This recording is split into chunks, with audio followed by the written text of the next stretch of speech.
નમસ્કાર. ચાલો આજે આપણે ત્રિપુરાની મેડિકલ એડમિશન પ્રક્રિયા પર ઊંડાણપૂર્વક વાત કરીએ. ખાસ કરીને જો MBBS કરવા ઈચ્છે છે તેમના માટે આ માહિતી ઉપયોગી થશે. ચોક્કસ.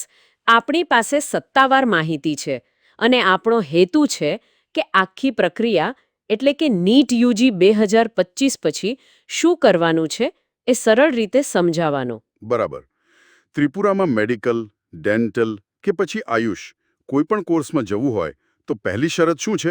હા, તો પહેલી અને સૌથી અગત્યની વાત એ છે કે નીટ યુજીનો સ્કોર જોઈએ. એના વગર પ્રવેશ શક્ય નથી. અને જે રાજ્યની બેઠકો છે એનું કાઉન્સેલિંગ કોણ સંભાળે છે? એ જવાબદારી છે ડિરેક્ટરેટ ઓફ મેડિકલ એજ્યુકેશન એટલે કે DME ત્રિપુરાની. અને એમણે હમણાં જ 2025 માટે કાઉન્સેલિંગનું ટાઈમટેબલ જાહેર કરી દીધું છે. અચ્છા, એટલે તારીખો આવી ગઈ છે. આ ખૂબ મહત્વનું છે ને. કઈ તારીખો પર ખાસ ધ્યાન આપવું પડશે? હા, બિલકુલ. જુઓ, પહેલો રાઉન્ડ છે ને એના માટે ઓનલાઈન રજિસ્ટ્રેશન 30 જુલાઈથી શરૂ થાય છે અને 3 ઓગસ્ટ રાત્રે 10 વાગ્યા સુધી ચાલશે. Okay, 30 જુલાઈથી 3 August. હા, અને ફી ભરવા માટે 4 ઓગસ્ટ સવારના 10 વાગ્યા સુધીનો સમય છે. પછી સૌથી મહત્વનું ચોઇસ ફિલિંગ, મતલબ કે કોલેજ પસંદ કરવાની પ્રક્રિયા. હા, એ ક્યારે? એ 31 જુલાઈ સાંજે 5 વાગ્યાથી શરૂ થશે અને 4 ઓગસ્ટ સાંજે 5 વાગ્યા સુધી ચાલશે. આમાં બહુ ધ્યાન રાખવું પડે છે. બરાબર. અને પછી પરિણામ ક્યારે આવશે? સીટ ક્યારે ખબર પડશે? મેરિટ લિસ્ટ 4 ઓગસ્ટે આવી જશે અને ફાઇનલ સીટ કોને મળી એ 6 ઓગસ્ટે જાહેર થશે. ઓકે. અને જેમને સીટ મળે તેમને 9 ઓગસ્ટથી 12 ઓગસ્ટ સાંજે 5:30 વાગ્યા સુધીમાં જે તે કોલેજમાં જઈને રિપોર્ટ કરવાનું રહેશે. બધી માહિતી એમની વેબસાઇટ dme.tripura.gov.in અથવા નવા પોર્ટલ trmcc.mss.nic.in પર મળશે. સારું. હવે જરા કોલેજોની વાત કરીએ. ત્રિપુરામાં MBBS માટે કયા સારા વિકલ્પો છે? સરકારી કોલેજ કઈ છે? હા, મુખ્ય સરકારી કોલેજ તો અગરતલા ગવર્મેન્ટ મેડિકલ કોલેજ એટલે કે AGMC છે. એમાં રાજ્યોના વિદ્યાર્થીઓ માટે લગભગ 118 જેટલી સીટો હોય છે. 118. ઓકે. અને બીજું, ઇમ્ફાલમાં જે RIMS છે, regional institute of medical science, ત્યાં પણ ત્રિપુરાના વિદ્યાર્થીઓ માટે 13 MBBS સીટો અનામત છે. અને ખાનગી કોલેજોનું શું છે? ત્યાં પણ વિકલ્પો છે? હા, 2 મુખ્ય ખાનગી કોલેજો છે. એક છે ત્રિપુરા મેડિકલ કોલેજ TMC અને બીજી Tripura Shantiniketan medical college TSMC. એમાં સીટો કઈ રીતે વહેંચાયેલી છે? જુઓ, TMCમાં રાજ્યના વિદ્યાર્થીઓ માટે 80 સીટ છે અને ઓલ ઇન્ડિયા કોટા એટલે કે બીજા રાજ્યોના વિદ્યાર્થીઓ માટે 20 સીટ છે. ઓહ, એટલે બહારના વિદ્યાર્થીઓ પણ આવી શકે? હા, એટલે જ ત્રિપુરાને ઓપન સ્ટેટ ગણવામાં આવે છે, કારણ કે ખાનગી કોલેજોમાં AIQ છે.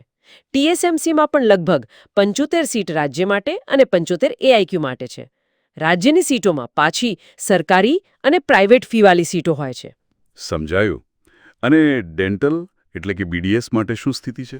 BDS માટે અગરતલા ગવર્મેન્ટ ડેન્ટલ કોલેજ છે, જેમાં રાજ્ય કોટાની 42 સીટો છે અને પેલી RIMS ઇમ્ફોલમાં ત્રિપુરા માટે એક BDS સીટ પણ છે. અહીં એક રસપ્રદ વાત ધ્યાનમાં આવી, જે આપણા સ્ત્રોતો કહે છે કે ત્રિપુરામાં કોઈ સરકારી BAMS એટલે કે આયુર્વેદ કોલેજ જ નથી. આ સાચું છે? હા, એ વાત સાચી છે. જે માહિતી ઉપલબ્ધ છે એ મુજબ ત્રિપુરામાં સરકારી BAMS કોલેજ નથી, એટલે જે વિદ્યાર્થીઓ આયુર્વેદ ભરવા માંગતા હોય તો એમને શું કરવું પડે? એમણે કાં તો બીજા રાજ્યોની સરકારી કે ખાનગી BAMS કોલેજોમાં અરજી કરવી પડે અથવા તો પછી કેન્દ્ર સરકારની જે AACC કાઉન્સેલિંગ કરે છે એના દ્વારા ઓલ ઇન્ડિયા કોટામાં પ્રયત્ન કરવો પડે. અચ્છા, પણ બીજા AUH કોર્સ જેમ કે હોમિયોપેથી BHMS કે યુનાની BUMS માટે? હા, એના માટે રાજ્ય સ્તરે કાઉન્સેલિંગ થાય છે. નીટના આધારે જ, ખાલી સરકારી BAMS નથી. ઠીક છે. હવે જરા યોગ્યતાની વાત કરીએ. કોણ અરજી કરી શકે છે ત્રિપુરામાં? મૂળભૂત લાયકાત તો લગભગ બધે સરખી જ હોય છે. ઉમેદવાર ભારતીય નાગરિક હોવો જોઈએ, ઉંમર ઓછામાં ઓછી 17 વર્ષની હોવી જોઈએ, 31 ડિસેમ્બર 2025 સુધીમાં, નીટ યુજી 2025 ક્વોલિફાય કરેલું હોવું જોઈએ. અને 12મા ધોરણનું? હા, ધોરણ 12 ફિઝિક્સ કેમેસ્ટ્રી બાયોલોજી કે બાયોટેકનોલોજી અને અંગ્રેજી સાથે પાસ કરેલું હોવું જોઈએ. સામાન્ય વર્ગ માટે 50% અને અનામત વર્ગ માટે 40% માર્ક્સ. અને રાજ્ય કોટા માટે ખાસ શું જોઈએ? રાજ્ય કોટા માટે ત્રિપુરાના કાયમી નિવાસી હોવું જરૂરી છે અથવા તો છેલ્લા 10 વર્ષથી ત્યાં રહેતા હોવા જોઈએ. જો કે સરકારી કર્મચારીઓના બાળકો માટે અમુક નિયમોમાં છૂટછાટ છે. અને આખી પ્રક્રિયા ટૂંકમાં કઈ રીતે કામ કરે છે? એટલે પહેલાં ઓનલાઈન રજિસ્ટ્રેશન કરવાનું, પછી જે લાગુ પડતી હોય એ ફી ભરવાની. કેટેગરી પ્રમાણે ફી અલગ અલગ હોય છે, લગભગ 500 રૂપિયાથી 2500 રૂપિયા સુધી. ઓકે. પછી આવે ચોઇસ ફિલિંગ અને લોકિંગ, એટલે કે કોલેજની પસંદગી ક્રમમાં ગોઠવીને ફાઇનલ કરવાની. પછી મેરિટના આધારે સીટ અલોટ થાય અને છેલ્લે ડોક્યુમેન્ટ વેરિફિકેશન કરાવીને કોલેજમાં રિપોર્ટ કરવાનું. બધાનો સળગતો સવાલ, કટ ઓફ અને ફી. શું લાગે છે આ વર્ષે કટ ઓફનો? જુઓ, કટ ઓફ તો દર વર્ષે બદલાય. એ તો પેપર કેવું ગયું, કેટલા વિદ્યાર્થીઓએ કેવો સ્કોર કર્યો એના પર આધાર રાખે. પણ એક અંદાજ મુજબ હા. ગયા વર્ષે 2024માં જનરલ કેટેગરી માટે રાજ્ય કોટામાં 611 માર્ક્સની આસપાસ અટક્યું હતું. પણ આ વર્ષે 2025માં પેપર થોડું અઘરું હતું અને ટોપર્સના સ્કોર પણ થોડા ઓછા છે, તો કદાચ કટ ઓફ ઘટીને 500ની આસપાસ આવી શકે છે. પ્લસ માઇનસ 5 માર્ક્સ ગણી શકાય, પણ આ ખાલી અંદાજ છે. હા, બરાબર. આ તો ખાલી અંદાજ છે. અને ફીનું શું? સરકારી અને ખાનગીમાં કેટલો ફરક છે? અરે ફરક તો જમીન આસમાનનો છે. સરકારી કોલેજ જેમ કે એજીએમસી, ત્યાં વાર્ષિક ટ્યુશન ફી લગભગ 15,400 રૂપિયા જેવી છે. એ તો બહુ વ્યાજબી કહેવાય. હા, પણ ખાનગી કોલેજમાં જાઓ તો આંકડો ઘણો મોટો થઈ જાય છે. જેમ કે પેલી ટીએમસી કોલેજ છે, એમાં ઓલ ઇન્ડિયા કોટાની સીટ માટે વાર્ષિક ફી જ 15 લાખ રૂપિયાથી વધારે છે, ટ્યુશન ફી અને બીજા ખર્ચા મળીને. 15 લાખ દર વર્ષે? હા, અને ટીએસએમસીમાં તો વાત જ અલગ છે. ત્યાં પૂરા કોર્સની ફી 90 લાખ રૂપિયા સુધી પણ જઈ શકે છે, અને એના માટે બેંક ગેરંટી પણ આપવી પડે છે. બાપરે, 90 લાખ! આ તો ખરેખર ઘણા લોકો માટે શક્ય જ ન બને. બિલકુલ. એટલે કોલેજ પસંદ કરતી વખતે ફીનો મુદ્દો બહુ જ ધ્યાનથી વિચારવો પડે. અને હા, એક બીજો મુદ્દો પણ છે. કયો? સરકારી કોલેજમાંથી જો એમબીબીએસ કરો તો તમારે 5 વર્ષની ફરજિયાત સેવા આપવાનો બોન્ડ સાઇન કરવો પડે છે. ઓહ! અને જો એ સેવા ન આપો તો? તો પછી 20 લાખ રૂપિયાની પેનલ્ટી ભરવી પડે છે. આ પણ ધ્યાનમાં રાખવું જરૂરી છે. ખરેખર.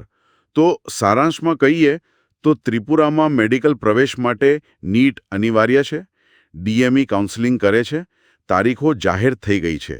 સરકારી બીએએમએસ કોલેજ નથી, જે નોંધપાત્ર છે. અને ફીનો તફાવત સરકારી અને ખાનગી વચ્ચે ખૂબ મોટો છે, ખાસ કરીને ખાનગી કોલેજોમાં. બોન્ડની શરત પણ છે. એકદમ બરાબર. ઉમેદવારો માટે મારી સલાહ છે કે સત્તાવાર વેબસાઇટ નિયમિતપણે જોતા રહે, બધી સૂચનાઓ ધ્યાનથી વાંચે અને સમજે. ખાસ કરીને ચોઇસ ફિલિંગ અને ડોક્યુમેન્ટ વેરિફિકેશન વખતે કોઈ ભૂલ ન થાય એનું ધ્યાન રાખે. આ બધી માહિતી પછી એક છેલ્લો વિચાર આવે છે. ત્રિપુરા જેવા રાજ્યમાં જ્યાં સરકારી આયુર્વેદ કોલેજ નથી, ત્યાં આ પરંપરાગત ભારતીય ચિકિત્સા પદ્ધતિના શિક્ષણ અને વિકાસ પર લાંબા ગાળે શું અસર થતી હશે? શું ભવિષ્યમાં ત્યાં આવી કોઈ સંસ્થાની જરૂરિયાત વધુ ઊભી થશે અને કદાચ સ્થપાશે? આ એક વિચારવા જેવો મુદ્દો છે. ખેર, ફરી મળીશું.